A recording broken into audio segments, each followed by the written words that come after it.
కులమత రాజకీయాలకు అతీతంగా అందరికీ సంక్షేమ ఫలాలు అందిస్తున్న ముఖ్యమంత్రి జగన్మోహన్ రెడ్డిని మరోమారు గెలిపించుకోవాల్సిన అవసరం ఉందని వైసీపీ అభ్యర్థి పేర్ని కిట్టు పేర్కొన్నారు. రాష్ట్రంలో పేదరిక నిర్మూలనకు సంక్షేమ పథకాల ద్వారా కృషి చేస్తున్న ముఖ్యమంత్రి వైఎస్ జగన్మోహన్ రెడ్డిని మరోమారు గెలిపించుకోవాల్సిన అవసరం ఉందని వైసీపీ అభ్యర్థి పేర్ని కిట్టు పేర్కొన్నారు. గిలకల దిండిలో ఆయన విస్తృత ప్రచారం నిర్వహించారు. ఈ సందర్భంగా పేర్ని కిట్టు గ్రామంలో ఇంటింటికి తిరుగుతూ గ్రామస్తులను ఓట్లు అభ్యర్థించారు. రాష్ట్రంలో పేదరిక నిర్మూలనకు సంక్షేమ పథకాల ద్వారా కృషి చేస్తున్న ముఖ్యమంత్రి వైఎస్ జగన్మోహన్ రెడ్డిని మరోమారు గెలిపించుకుందామంటూ ప్రచారం నిర్వహించారు. వివిధ సంక్షేమ పథకాల ద్వారా చేకూరుతున్న లబ్ధి ప్రయోజనాలను ఈ సందర్భంగా ప్రజలకు వివరించారు. పెద్ద సంఖ్యలో వైసీపీ నాయకులు కార్యకర్తలతో పాటు కార్పొరేటర్ తిరుమల శెట్టి ప్రసాద్ తదితరులు ఈ కార్యక్రమంలో పాల్గొన్నారు. అవనిగడ్డ అసెంబ్లీ అభ్యర్థిని ప్రకటించే విషయంలో ప్రస్తుత ఇన్ఛార్జి మాజీ ఉపసభాపతి మండలి బుద్ధ ప్రసాద్ కి సమాచారం రాకపోవడంపై మనస్తాపానికి గురై టీడీపీ నేతలు పార్టీ పదవులకు రాజీనామాలు చేశారు. అవనిగడ్డ నియోజకవర్గానికి అభ్యర్థిని ప్రకటించే విషయంలో ప్రస్తుత ఇన్ఛార్జి మాజీ ఉపసభాపతి మండలి బుద్ధ ప్రసాద్ కి పార్టీ అధిష్టానం నుంచి ఇప్పటి వరకు కనీస సమాచారం రాకపోవడంపై తెలుగుదేశం శ్రేణులు తీవ్ర ఆగ్రహం వ్యక్తం చేశారు. ఈ విషయంలో మనస్తాపానికి గురై అవనిగడ్డ మండలంలోని తెలుగుదేశం నేతలు తమ పార్టీ పదవులకు రాజీనామాలు చేసి మంగళగిరిలోని తెలుగుదేశం కార్యాలయానికి పంపించారు. ఈ సందర్భంగా వారు మాట్లాడుతూ తాము జనసేన పార్టీకి వ్యతిరేకం కాదని కూటమిలో ప్రకటించే అవనిగడ్డ సీట్ ని గెలుపుకు ప్రాతిపదికన ఆలోచించాలని ఇరు పార్టీల అధ్యక్షులు మరొక్కమారు సర్వే చేయించి అవనిగడ్డ సీట్ ని ప్రకటించాలని విజ్ఞప్తి చేశారు. కృష్ణా జిల్లా అధికార ప్రతినిధి కొల్లూరి వెంకటేశ్వరరావు ఆధ్వర్యంలో అవనిగడ్డ టీడీపీ కార్యాలయంలో అవనిగడ్డ మండలంలోని పార్టీ నేతలు సమావేశమయ్యారు. ఈ సందర్భంగా కొల్లూరి వెంకటేశ్వరరావు మాట్లాడుతూ అధికార పార్టీ అసమర్థత వల్ల ప్రతిపక్ష పార్టీ పోరాటాల వల్ల మండలి బుద్ధ ప్రసాద్ కి గెలిచే అవకాశాలు మెండుగా ఉన్నాయని చెప్పారు. పొత్తు ధర్మాన్ని గౌరవిస్తున్నామని కేవలం పొత్తు ధర్మం వల్ల బుద్ధప్రసాద్ పేరు పరిశీలనకు రాకపోవడం ఈ నియోజకవర్గ ప్రజలు జీర్ణించుకోలేకపోతున్నారని మరొకసారి అవనిగడ్డ నియోజకవర్గంలో కూటమి అభ్యర్థి గెలుపు విషయంలో పునఃపరిశీలన చేయాలని కోరారు. ఈ కార్యక్రమంలో తెలుగుదేశం పార్టీ అవనిగడ్డ మండల అధ్యక్షులు యాసం చిట్టిబాబు, కరా సుధాకర్, పండ్రాజు లంకమ్మ ప్రసాద్, బండే కనకదుర్గ, మాదివాడ లక్ష్మీ తులసి, అన్నపురెడ్డి, లక్ష్మీనారాయణ తదితరులు పాల్గొన్నారు. 1972 నుంచి కూడా మండలి వెంకటకృష్ణారావు గారి కుటుంబం అంటే మరి దాదాపు 52 సంవత్సరాలకి దివిసీమలో రాజకీయం నడుస్తూ ఉంది. మండలి వెంకటకృష్ణారావు అంటే దివిసీమ గాంధీ అని కొలుస్తూ ఉంటారు. తన తనయులు మండలి బుద్ధప్రసాద్ గారు వచ్చిన తర్వాత కూడా ఈ యొక్క నియోజకవర్గంలో వారిదైన ముద్ర వేసుకుని ఈ నియోజకవర్గ ప్రజలందరితో మమేకం అవుతూ ఈ నియోజకవర్గ అభివృద్ధికి ఎంతగానో కృషి చేసినటువంటి మండలి కుటుంబం ఈ రోజున మరి టిక్కెట్ దక్కకపోవడం చాలా మేము నిరాశ నిస్పృహలతో ఉన్నాము. ఈరోజు చాలా బాధాతప్త హృదయంతో మాట్లాడుతూ ఉన్నాం. ఏదైతే మా నాయకుడు చంద్రబాబు నాయుడు గారు, అదేవిధంగా జనసేన అధ్యక్షులు పవన్ కళ్యాణ్ గారు ఉమ్మడి విధానంగా మేము వెళ్తూ ఉంటే మరి మొదటి జాబితాలో మా పేరు వస్తుందని చాలా ఆశగా ఎదురు చూసాం. కానీ అది 2, 3 జాబితాల్లో కూడా పేరు రాకపోవటం, ఈ నియోజకవర్గాన్ని జనసేన కేటాయించారని చెప్పి ఈ యొక్క సమాచార మాధ్యమాల ద్వారా తెలుసుకుని మేము ఏదైతే మా నాయకుడు బుద్ధప్రసాద్ గారిని మరి ఆయన గురించి అందరూ ప్రపంచంలో అందరికీ కూడా తెలుసు. ఆంధ్రప్రదేశ్ రాష్ట్రంలో ఆయన భాషా అభ్యున్నతి కోసం, అదేవిధంగా తెలుగు భాష కోసం, అదేవిధంగా సౌమ్యుడు అటువంటి బుద్ధప్రసాద్ గారిని ఈ రోజున పక్కన పెట్టే విధంగా నడుస్తున్నటువంటి వ్యవహారం అంతా కూడా చాలా బాధేస్తూ ఉంది మాకు. మరి అధ్యక్షుల వారు ఇప్పటికైనా పునరాలోచించుకోవాలి. ఈ నియోజకవర్గంలో మరి తెలుగుదేశం పార్టీ కంచుకోట ఉన్నటువంటి అవనిగడ్డ నియోజకవర్గంలో మరి అవనిగడ్డకి బుద్ధప్రసాద్ గారికి కేటాయించాలని చెప్పి అందరూ డిమాండ్ చేస్తూ ఉన్నాము. అదేవిధంగా మేము ఒకటే కోరుతా ఉన్నాం. ఇప్పటివరకు కూడా ఎన్ని సర్వేలు చేయించారో మాకైతే తెలియదు. ఇక మీదట ఎన్ని సర్వేలు చేయిస్తారో కూడా మాకైతే తెలియదు. ఏ ఒక్క సర్వేలో అయినా సరే మండలి బుద్ధప్రసాద్ గారు అయితే ఉమ్మడి అభ్యర్థిగా ఓడిపోతారు అని చెప్పనంటే మేము ఇవన్నీ కూడా వెనక్కి తీసేసుకుంటాం. అవేమీ కాకోకుండా దేనికి కూడా ప్రలోభం చెందకోకుండా ఇవాళ రాష్ట్ర పరిస్థితులు ఒక దుర్మార్గుడి చేతిలో ఉంది. ఆ దుర్మార్గుడి చేతిలో నుంచి మనం తీసుకోవాలి అని చెప్పనంటే ఇవాళ గెలిచే అభ్యర్థి అయితేనే ఇవాళ రాష్ట్రంలో ఉండాలి. అన్ని నియోజకవర్గాల్లో కూడా ఇవాళ అవనిగడ్డ నియోజకవర్గంలో కింద స్థాయి నాయకుడి కాడి నుంచి కార్యకర్తల నుంచి జనసేన పార్టీలో కూడా 60% మంది బుద్ధప్రసాద్ గారి నాయకత్వాన్ని, ఆయన అభ్యర్థిత్వాన్నే వాళ్ళు కూడా కోరుకుంటున్నారు. మేము కోరేది కూడా ఒకటే, జనసేన పార్టీకి ఏ రోజును కూడా వ్యతిరేకం కాదు. మేము బుద్ధప్రసాద్ గారి పేరుని మళ్ళా ఒక్కసారి అటు చంద్రబాబు నాయుడు గారికి, ఇటు పవన్ కళ్యాణ్ గారికి, అటు బీజేపీ వారికి కూడా ఉమ్మడి అభ్యర్థిగా మరొకసారి ఆలోచించాలి అని చెప్పనని మేము కోరుతున్నాం, డిమాండ్ చేస్తున్నాం. ఇంకొకసారి ఆలోచించి అలాంటి నీతి నిజాయితీ గల వ్యక్తి అయితే అవనిగడ్డ నియోజకవర్గంలో ఈజీగా గెలుస్తారు. ఇవాళ భారీ మెజారిటీతో గెలుపొందుతారు అని చెప్పనని ఇవాళ కార్యకర్తలు అందరూ కానీ సాధారణ మానవుడు కూడా ఇవాళ బుద్ధప్రసాద్ గారు కాకపోతే ఇవాళ అవనిగడ్డి సీటు వాడిపోద్ది అని చెప్పానని, మళ్ళా వైసీపీ ఖాతాలకు వెళ్ళిపోద్దానని. శ్రీరామానుజ సంస్థ ఆధ్వర్యంలో గాంధీనగర్లోని ఎంసీపీఎల్ డైరెక్టర్ కొల్లు రమేష్ గృహంలో గరుడ సేవ ఘనంగా నిర్వహించారు. తెలుగు మాసాల్లో చిట్ట చివరిది అయిన ఫాల్గుణ మాసం భగవత్ ఆరాధనకు ప్రత్యేకించింది. అన్ని ఆలయాల్లో బ్రహ్మోత్సవాలు, కళ్యాణోత్సవాలు జరుగుతాయి. పాల్గొన శుద్ధ పాడ్యమి నాడు గరుడ సేవకు అత్యంత ప్రాముఖ్యత ఉంది. ఈ నేపథ్యంలో చలరాస్తాలోని యతిరాజ భవన్లో విశేష కార్యక్రమాలు, ఉత్సవాలు నిర్వహిస్తున్నారు. ఇందులో భాగంగా నగరంలోని 12 గృహాల్లో గరుడ సేవను పండితులు నిర్వహించారు. ఈ సందర్భంగా గాంధీనగర్లోని ఎంసీపీఎల్ డైరెక్టర్ కొల్లు రమేష్ గృహంలో యతిరాజ భవన్ కు చెందిన పండితులు గరుడ సేవను ఘనంగా జరిపారు. రామానుజ స్వామి ఉత్సవ విగ్రహాన్ని ఏర్పాటు చేసి ప్రత్యేక పూజలు, విష్ణు సహస్రనామ స్తోత్ర పారాయణ తదితరమైనవి నిర్వహించారు. नित्यं लोका समस्ता सुखिनो भवन्तु अयेन वदामहेन्द्रैर्वाग्यात्मना वा प्रदेशभावात् करोमि यद्यत् सकलं परस्मै नारायणाय समर्पयामि श्रीमन्नारायणेन्द्राय महात्मने श्रीरङ्गवासने भूयात् नित्यश्री नित्यमङ्गलम्.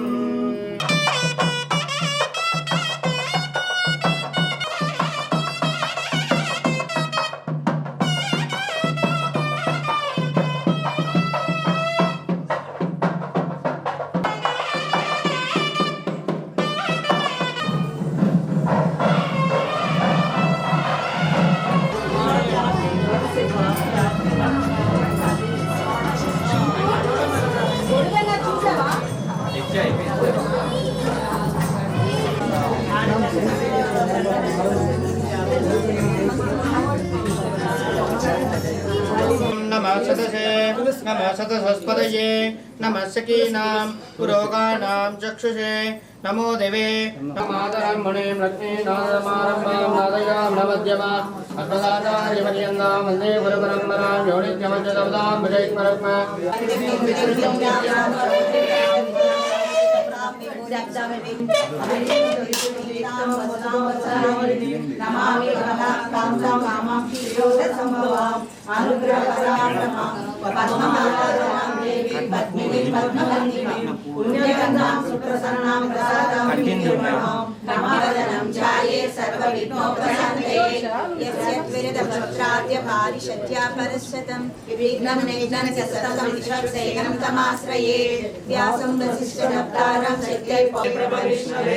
श्री वैशंपायनोवाच श्रुत्वा धर्मानशेषेण पावनानि च सर्वशः विधिश्रेष्ठ्यान्तनवं पुनरेवाभ्यभाषत युधिष्ठिरोवाच किमेकं दैवतं लोके किं वाप्येकं परायचं परमं यो महत्तेज परमं यो महत्तपः परमं यो महद्ब्रह्म परमं यः परायणं पवित्राणां पवित्रं यो मङ्गलानां च मङ्गलं देवतं देवतानां च भूतानां योगयुक्तं शास्त्रनागदाधरैत्यस्त्रं प्रदान्लपानि रक्षोपेदिनेत्रम् इशामासामगस्सामेति कवचम् आनन्दं परब्रह्मेति योनिः मे यो ऋषिकेश पद्मनाभो हरप्रभु विश्वकर्मा मनुष्यश्च सविष्टस्तविरोधवः अग्राह्य शाश्वतकृष्णो यद्विकाक्षणो भूतश्चविहारः वेदस्वाङ्गोचित कृष्णो दृढसङ्कर्षणो शिवः वर्णो वारणो वृषा पुष्कराक्षो महामनाः भगवान् भगवानन्दे वनालीहराजः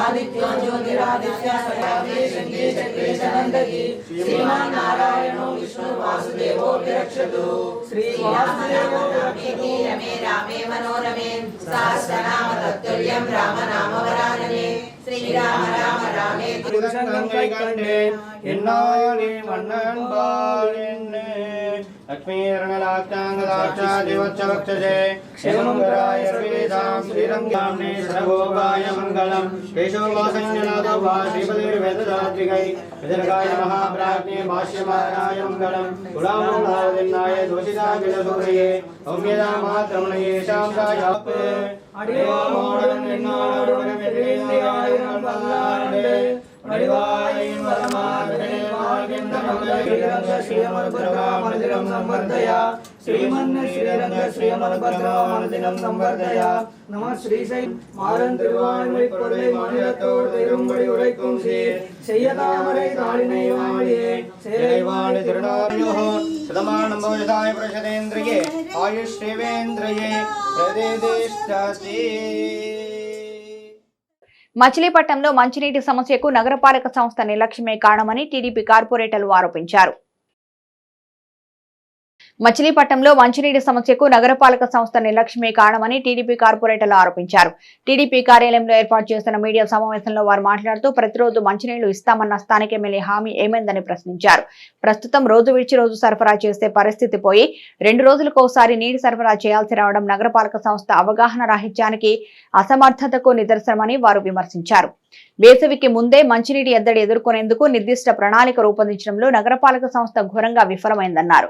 మచిలీపట్నానికి సక్రమంగా మంచినీటిని సరఫరా చేయలేని నగరపాలక సంస్థ పోర్టు, మెడికల్ కాలేజీల నిర్మాణానికి మంచినీటిని విక్రయించడం ఏంటని వారు ప్రశ్నించారు. ఈ కార్యక్రమంలో టీడీపీ కార్పొరేటర్లు చిత్తజల్లు రాము, అన్నం ఆనంద్, సమతా కీర్తి, దెంటకుర్తి సుధాకర్, దేవరపల్లి అనిత తదితరులు పాల్గొన్నారు. మున్సిపల్లో వాటర్ రిలేటెడ్ చర్చ పెట్టి ఆ రోజు సాక్షాత్తు మేయర్ గారి సమక్షంలో మంచినీళ్లు సరిపోతాయి, సరిపడా నిల్వలు ఉన్నాయని చెప్పిన ఈ అధికార పార్టీ 10 రోజులు గడిచేటప్పటికి మచిలీపట్నం ప్రజలకు మంచినీళ్ళు సరఫరా చేసే పరిస్థితుల్లో కూడా మేము లేము. 2 రోజులకి అది రోజు మార్చి రోజు కాకుండా 2 రోజులకు ఒకసారి ఇస్తాము అని చెప్పడం చాలా ఆశ్చర్యకరంగా ఉంది. అంటే ఈ 10 రోజుల్లో మరి ఏం జరిగింది? వాటర్ ఎవరికి పోసారు? నిల్వలు ఎందుకు తగ్గిపోయినాయి? మనం సమ్మర్ వస్తుందంటే ఎంత ప్లాన్డ్గా ఉండాలి? వాటర్ నిల్వ పెట్టుకొని 3300 కెపాసిటీ ఉన్న ఎంఎల్ కెపాసిటీ ఉన్న ట్యాంక్ మనకి అయిపోయి ఇప్పుడు 1800కి పడిపోయింది. అది ఫిబ్రవరిలో ఫిల్ చేసినది. అంటే ఈ మధ్యలో మనకి సరి అయిన ఎస్టిమేషన్ లేకుండా పోర్టోల్లో నీళ్ళు అడిగారని ఏ అధికారంతో మరి వాళ్ళకి ఇస్తున్నారో కూడా అర్థం కావట్లేదు. అంటే ఇక్కడ ఉన్న మచిలీపట్నం నగర ప్రజలు దాహార్తితో ఎండిపోయి ఎలా అయిపోయినా పర్వాలేదు, కానీ పోర్టులకు మాత్రము ట్యాంకర్లు పంపించేయాలి. అంటే వాళ్ళ నుంచి వచ్చే మనీ కోసము ఇలాంటి ప్రజలు ఇబ్బందికర నిర్ణయాలు అయితే మాత్రం వాళ్ళు తీసుకుంటున్నారు. ఇది చాలా దురదృష్టకరము. 8 రిజర్వాయర్లు కట్టి ప్రతిరోజు మంచినీటి సరఫరా జరిగేలాగా తెలుగుదేశం పార్టీ ఈరోజు మా కార్పొరేటర్లు ఈ సమావేశాన్ని ఏర్పాటు చేయడానికి గల కారణం మచిలీపట్నంలో 2 రోజులకు ఒకసారి నీరు సరఫరా చేస్తామని అధికారికంగా మున్సిపల్ కమిషనర్ గారు పత్రికాముఖంగా తెలియజేశారు. దాని మీద మేము తీవ్రంగా ఖండిస్తున్నాం. మొన్న మున్సిపల్ కార్పొరేషన్ సమావేశంలోనే నీరు నిల్వలు పుష్కలంగా ఉన్నాయి అని ఆ రోజు కూడా మేము ఇదివరకు మీరు ప్రామిస్ చేసినట్టుగా ప్రతిరోజు మీరు ఇంటింటికి సరఫరా చేయాలని చెప్పి మేము అధికారం చేపట్టే సమయంలో పేర్ని నాని గారు చెప్పడం జరిగింది. అది కూడా అమలు జరగలేదు. కనీసం రోజుకు రోజు ఇచ్చే నీళ్ళు కూడా తీసేసి ఇప్పుడు 2 రోజులు ఇవ్వడం చాలా దురదృష్టకరమైన విషయం. ఇక్కడ ఉన్న నిల్వల్ని మొన్న సమావేశంలో చెప్పిన నిల్వల్ని మెడికల్ కాలేజీ కోసం అదే పోర్టు కోసం వీళ్ళు డబ్బులకి అమ్ముకుని ప్రజల యొక్క దాహార్తిని పట్టించుకోవట్లేదు. అవి కూడా అభివృద్ధి అనేది బందర్ ప్రజలకి ముఖ్యమే. కానీ తగిన చర్యలు తీసుకుని వాళ్ళు ప్లాన్డ్గా మున్సిపల్ ఏఈ గారు వీళ్ళు చేయాలి. అదేమీ చేయకుండా వాళ్ళు ఊరికే ఒక పత్రికాముఖంగా ప్రజలకి మేము తెలియజేస్తున్నాం, ముందుగానే పట్టుకుని ఉంచుకోవడం చాలా దురదృష్టకర విషయం. ఈ విషయాన్ని మా తెలుగుదేశం పార్టీ తరఫున తీవ్రంగా ఖండిస్తూ దీన్ని ఇక ముందు కూడా తొందరగా త్వరితగతిన ప్లాన్ చేసి అందరికీ సక్రమంగా రోజు ఇచ్చి నీళ్ళు వచ్చేట్టుగా ఏర్పాటు చేసి ఈ యొక్క నీటి సరఫరాని శుభ్రంగా చేయవలసిందిగా మా తెలుగుదేశం పార్టీ తరఫున గట్టిగా డిమాండ్ చేస్తున్నాం. నేను మచిలీపట్నంలో డైలీ వాటర్ ఇస్తాను అని ఆయన అనేక సందర్భాలు అనేక మీటింగ్లు ప్రస్తావించారు. కానీ ఈరోజు మచిలీపట్నం ప్రజల గతి వారానికి 2 రోజులు మాత్రమే మంచినీళ్ళ వాటర్. అక్కడ ఏం జరిగిందండి? ఇప్పుడు ఆ మాటలు నిజమా అబద్ధమా? నాన్నగారు చెప్పిన మాటలు నిజమా అబద్ధమా? అబద్ధం.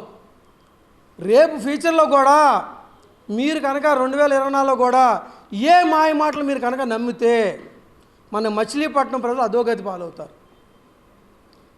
టీడీపీ గవర్నమెంట్లో 2014, 2019లో మన కొల్లూరు రవీంద్ర గారు 3 శాఖల మినిస్టర్గా ఉండి అనేక ఆర్థిక వనరులు మచిలీపట్నం తీసుకొచ్చి 11 రిజర్వాయర్లు మచిలీపట్నం చుట్టుపక్కల 11 రిజర్వాయర్లు కడితే 4 ఏళ్ళు తాత్సారం చేసి వాటిని ఇప్పుడు తూతూ మంత్రంగా ఇప్పుడు వదిలేరు.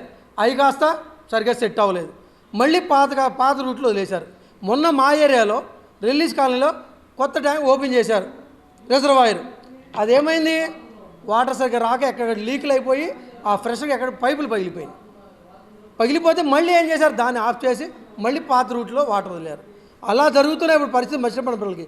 వారానికి 2 రోజులంటే మచిలీపట్నం ప్రజలు ఏం తాగి దారి తీసుకుంటారో అర్థం చేసుకోండి. మనం ఇదివరకు ఎక్కడో రాయలసీమల్లో అక్కడ అనుకునేవాళ్ళం, అరే అక్కడ వాటర్ ఉండదంటారా, పొలాలు బీడు బారిపోతాడు.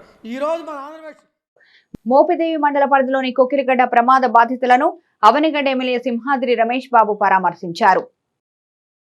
అవనిగడ్డ ఎమ్మెల్యే సింహాద్రి రమేష్ బాబు ప్రమాద బాధితులను పరామర్శించారు. మోపిదేవి మండల పరిధిలోని కొక్కిలిగడ్డ ఎస్ఐ కాలనీకి చెందిన కంచెల సోమేరుకు ఇటీవల పక్షవాతం రావడంతో చికిత్స పొందుతూ ఇంటి వద్ద ఉంటున్నాడు. వైఎస్ఆర్ కాంగ్రెస్ పార్టీ గ్రామ కన్వీనర్ రాయన సత్యనారాయణ ద్వారా విషయం వ్యసం అలాగే కొక్కిలిగడ్డ జగనన్న కాలనీలో నివాసం ఉంటున్న గ్రామ వాలంటీర్ అన్రాజు లక్ష్మీ నారాయణ ఇటీవల రోడ్డు ప్రమాదంలో గాయాలయ్యాయి. లక్ష్మీనారాయణను రమేష్ బాబు పరామర్శించి ప్రమాదానికి గల కారణాలను అడిగి తెలుసుకున్నారు.